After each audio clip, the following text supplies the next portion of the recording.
नमस्कार दोस्तों, हमारे ऑनलाइन प्लेटफॉर्म में आप सभी का स्वागत है।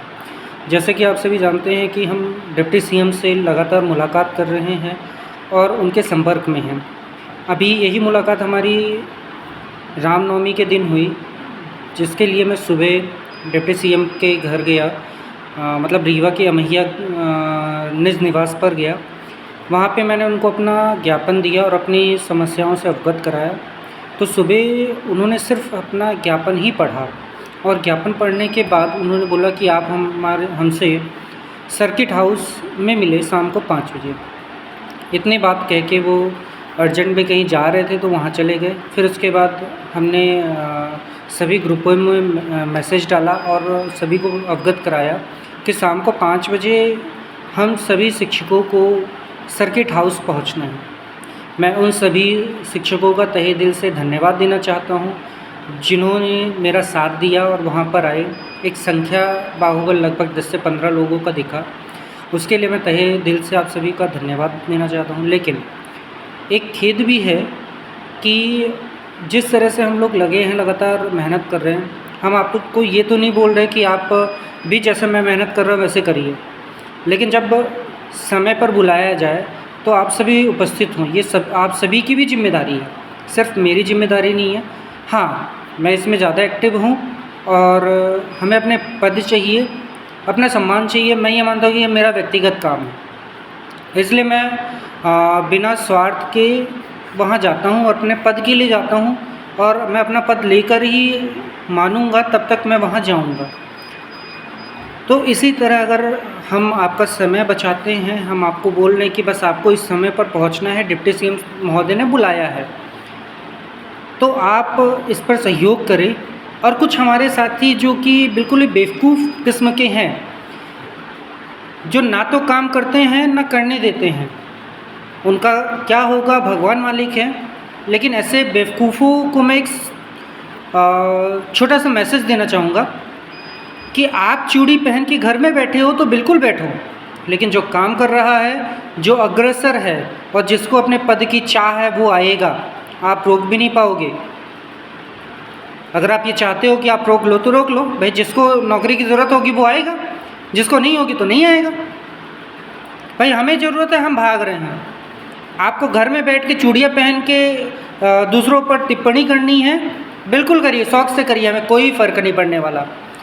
ना ही आपकी ज़रूरत है हमें तो उनकी ज़रूरत है जो अपने पद के लिए और इस वर्ग एक की पद की गरिमा जानते हैं। आप तो शिक्षक कहलाने लायक नहीं हैं अगर आप ऐसी हरकत कर रहे हैं। इसलिए अगर आप दे सकते हो तो साथ दो, अन्यथा चुपचाप अपने घर में बैठो और सभी ग्रुपों से लेफ्ट हो जाओ। चलिए, ये तो बात हुई कि उन बेवकूफ़ों की जो वाकई हमारे इस पदवृद्धि में आज तक जुड़े रहे, लेकिन सिर्फ इन ऐसे नाकामे शिक्षकों के कारण हम अभी तक सफल नहीं हुए। लेकिन अब भगवान की कृपा होगी, रामनवमी के दिन हमारी विजय हुई है और डिप्टी सीएम साहब ने सख्त निर्देश दिया है सेक्रेटरी साहब को कि ये बच्चे हमारे पास हर दिन आते हैं, अब ये हमारे पास दोबारा ना आए, इसलिए इनका काम जल्द से जल्द होना चाहिए। और उन्होंने सेक्रेटरी साहब से जीसी गोहल करके नाम है शायद उनका, उनसे मेरी बात हुई है और उनको मैंने पूरा अपना मैटर समझाया है। ये सामूहिक रूप से बात हुई है, स्पीकर पर मैं बात कर रहा था, हमारे जितने साथी गए थे 10 से 15 लोग, सभी ने बातों को सुना है और रिकॉर्डिंग में जहाँ तक हुई है तो उसको भी मैं बहुत जल्दी आप सभी के सामने प्रस्तुत करूँगा। लेकिन अब हमें दोगुना ताकत से अपनी बातों को प्रस्तुत करना है। डिप्टी सीएम हमारे साथ हैं, वो पूर्णतः हमारा साथ देने के लिए तैयार हैं, वो पद निकालने के लिए तैयार हैं। लेकिन क्या अगर हम सभी शिक्षकों को अपनी वेटिंग क्लियर कराना है तो क्या 10 से 15 लोग काफ़ी हैं? वो भी देखते हैं कि हमारे पास कितनी संख्या है, कितने लोग चाहते हैं कि वाकई हम इस पद के लिए डिज़र्व करते हैं। और जो डिज़र्व नहीं करता वो अपने घर में रहे, ग्रुपबाजी खेले और जो करना है वो करे, बिल्कुल कर सकता है, हमें कोई फ़र्क नहीं पड़ता ऐसे लोगों से। करो आपको जो करना है, हमको तो अपनी मंजिल से मतलब है। ऐसे जो कहते हैं ना कि गली के कुत्ते होते हैं, आप बने रहो गली के कुत्ते, हमें कोई फ़र्क नहीं पड़ता, भौंकते रहो, हम नहीं डरते इससे। हमें तो अपना पद चाहिए, हम अपने स्वाभिमान की लड़ाई के लिए लड़ रहे हैं और हम अपना पद लेकर रहेंगे। अब अगली मुलाकात फिर से हमारी डिप्टी सीएम साहब से जल्द होने वाली है। आप सभी एक संख्या बाहुबल दिखाइए और ज़रूर मुझे पूर्ण विश्वास है कि जिस तरह से रामनवमी के दिन हमारी विजय हुई है, उसी तरह की तरीके से अब हम अगले सेशन में बहुत जल्दी एक शिक्षक के रूप में अपने पदों पर विराजमान होंगे। और मैं आशा करता हूं कि आप सभी भी विराजमान होंगे अपने अपने पदों पर, अपने स्वाभिमान को प्राप्त करेंगे। इसलिए मैं आशा करता हूं कि अगली मुलाकात जब के लिए भी निश्चित की जा रही है। आप सभी पहुँचे और ज़्यादा से ज़्यादा संख्या बाहुबल में रहे, जिससे कि डिप्टी सीएम महोदय को ये लगे कि नहीं, इतने लोग परेशान हैं और इनको हमें पार करवाना है। वो देने को तैयार है, अब हम कितना लेना चाहते हैं ये हमारे ऊपर डिपेंड है। तो चलिए दोस्तों, इसी के साथ अगले वीडियो में आपको रिकॉर्डिंग भी सुनाऊंगा कि मेरी क्या बात हुई थी, कि जितनी रिकॉर्डिंग हुई है वो चीज़ भी मैं आप सभी के सामने प्रस्तुत करूंगा। तो हमारे चैनल से जुड़े रहिए और रीवा आने के लिए आप सभी तैयार रहिए। संभवतः 10 तारीख को डिप्टी सीएम साहब से फिर से हमारी मुलाकात होगी। तो मैं आशा करता हूँ कि इस बार ज़्यादा से ज़्यादा जो अपने पद के लिए वाकई गंभीर हैं, वो एक चीज़ नहीं देखेंगे कि रीवा कहाँ है, रीवा पहुँचने में हमें कितना समय लगेगा।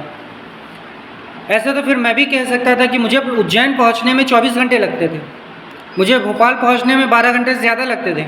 सबसे ज़्यादा समय मुझे लगता था जब सब अपने घर पहुँच जाते थे, उसके बाद भी मैं घर नहीं पहुँचता था। तो अगर हम अपने पद के लिए सिंसियर हैं तो चाहे भारत के किसी भी कोने में हमें बुलाया जाए, हम तत्पर रहेंगे, हम पहुँचेंगे।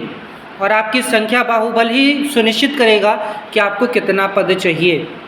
जितनी संख्या में आएंगे आप लोग, उतना पद आपको मिलेगा, ये मैं स्पष्ट आपको बता देना चाहता हूँ। तो चलिए, बस यही मैसेज मुझे आप तक पहुँचाना था। आशा करता हूँ कि आपको मेरा यह विचार अच्छा लगा होगा, और अगर किसी को ठेस पहुंची है तो बहुत अच्छी बात है, कोई फ़र्क नहीं पड़ता। क्योंकि जब आपने हक के लिए जागरूक नहीं है तो बिल्कुल आप ऐसी बातों को सुनने का भी हक रखते हैं। ठीक है, जाने अनजाने में किसी को अगर कुछ ऐसा एहसास हुआ हो तो आप सभी को धन्यवाद, जो भी जिन्होंने मेरा साथ दिया, और जिनको बुरा लगा बहुत अच्छी बात है। चलिए, धन्यवाद दोस्तों, जय हिंद, जय भारत।